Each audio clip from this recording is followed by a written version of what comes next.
അധ്യായം 21.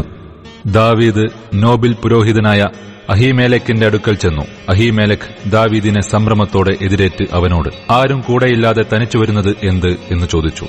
ദാവീദ് പുരോഹിതനായ അഹീമേലെക്കിനോട്, രാജാവ് എന്നെ ഒരു കാര്യം ഏൽപ്പിച്ചു. ഞാൻ നിന്നെ അയക്കുന്നതും നിന്നോട് കൽപ്പിക്കുന്നതുമായ കാര്യം ഒന്നും ആരും അറിയരുത് എന്ന് കൽപ്പിച്ചിരിക്കുന്നു.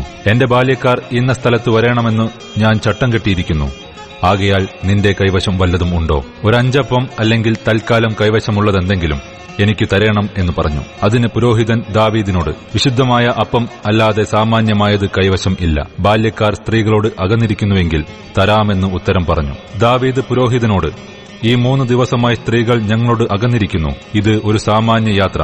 എങ്കിലും ഞാൻ പുറപ്പെടുമ്പോൾ തന്നെ ബാല്യക്കാരുടെ യാത്രക്കോപ്പുകൾ ശുദ്ധമായിരുന്നു. ഇന്നോ അവരുടെ കോപ്പുകൾ എത്ര അധികം ശുദ്ധമായിരിക്കും എന്ന് പറഞ്ഞു. അങ്ങനെ പുരോഹിതൻ അവന് വിശുദ്ധമായ അപ്പം കൊടുത്തു. അപ്പം മാറ്റുന്ന ദിവസം ചൂടുള്ള അപ്പം വെക്കേണ്ടതിന് യഹോവയുടെ സന്നിധിയിൽ നിന്ന് നീക്കിയ കാഴ്ചയപ്പം അല്ലാതെ അവിടെ വേറെ അപ്പം ഇല്ലായിരുന്നു. എന്നാൽ അന്ന് ശൌലിന്റെ ഭൃത്യന്മാരിൽ ദോവേഗ് എന്നു പേരുള്ള ഒരു ഏദോമ്യനെ അവിടെ യഹോവയുടെ സന്നിധിയിൽ അടച്ചിട്ടിരുന്നു.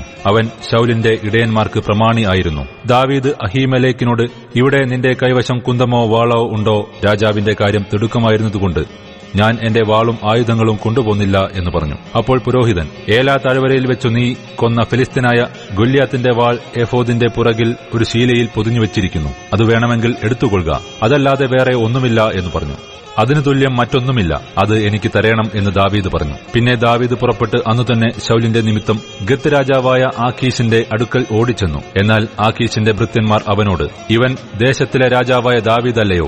ശൌൽ 1000 കൊന്നു, ദാവീദോ 10,000 എന്ന് അവർ നൃത്തങ്ങളിൽ ഗാനപ്രതിഗാനം ചെയ്തത് ഇവനെക്കുറിച്ചല്ലയോ എന്ന് പറഞ്ഞു. ദാവീദ് ഈ വാക്കുകളെ മനസ്സിലാക്കിയിട്ട് ഗത്ത് രാജാവായ ആഖീശിനെ ഏറ്റവും ഭയപ്പെട്ടു. അവരുടെ മുമ്പാകെ തന്റെ പ്രകൃതി മാറ്റി അവരുടെ കൈകളിൽ ഇരിക്കെ ബുദ്ധിഭ്രമം നടിച്ചു. വാതിലിന്റെ കതകുകളിൽ വരച്ച് താടിമേൽ തുപ്പൽ ഒലിപ്പിച്ചുകൊണ്ടിരുന്നു. ആഖീശ് തന്റെ ഭൃത്യന്മാരോട്, ഈ മനുഷ്യൻ ഭ്രാന്തൻ എന്ന് നിങ്ങൾ കാണുന്നില്ലയോ? അവനെ എന്റെ അടുക്കൽ കൊണ്ടുവന്നത് എന്തിന്? എന്റെ മുമ്പാകെ ഭ്രാന്ത് കളിപ്പാൻ ഇവനെ കൊണ്ടുവരേണ്ടതിന് എനിക്കിവിടെ ഭ്രാന്തന്മാർ കുറവുണ്ടോ? എന്റെ അരമനയിലോ ഇവൻ വരേണ്ടത് എന്ന് പറഞ്ഞു.